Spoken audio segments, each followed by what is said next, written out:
kamati ya usalama ya mkoa pamoja na kamati ya usalama ya wilaya ya Kasulu, leo tumeamua kutembelea mto Malagarasi.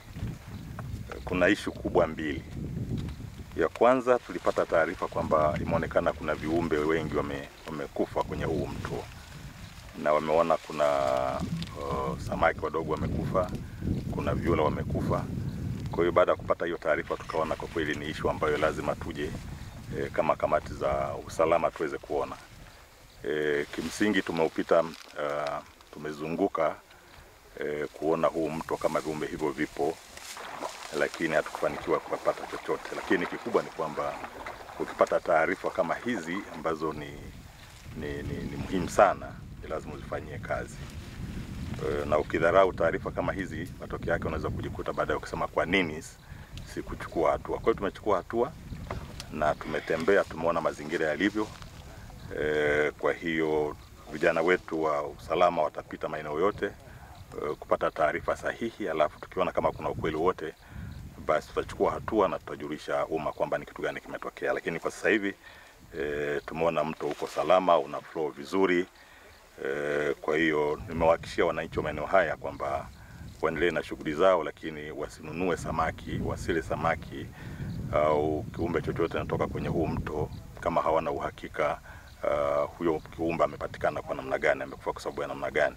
Kwa sababu kama kweli kuna hiyo sumu, anaweza akapata madhara. Kwa hiyo hilo ni la kwanza. Lakini la pili, huu mto umekuwa na mvutano wa muda mrefu ambao bahati nzuri sasa umefika kwenye ngazi ya kitaifa, na ambayo naamini hizi nchi zetu mbili kwa sababu wana mahusiano mazuri na wamekuwa tunashirikiana kwa kiasi kikubwa.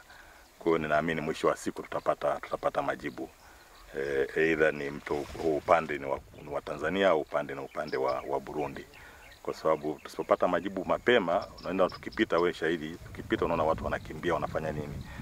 Wanahisi Afrika isingetakiwa kuwa hivyo. Kwa hiyo ni vizuri, na najua viongozi wetu wanalifanyia kazi ngazi ya kitaifa. Kwa hiyo wananchi ni wajulishe tu kwamba hili linashughulikiwa, linafahamika. Kwa hiyo si muda mrefu tutapata majibu. Otherwise mimi nawashukuru sana waandishi wa habari kwa kuja. Manake kila mtu alikuja anasema hivi viumbe wamekufa wengi kwa ajili ya nini, lakini kwa kweli tumetimiza wajibu wetu. Lakini la mwisho, napongeza sana timu yetu ya askari wa Jeshi la Wananchi pamoja na timu zetu za vyombo vya dola wanaofanya kazi maeneo haya. Najua maeneo yenyewe kama unavyopita ni maeneo ambayo si rafiki sana, lakini hakuna jambo kubwa kama uzalendo wetu, kwa sababu tumeapa kwa ajili ya kulinda mipaka yetu na lazima tulinde mipaka.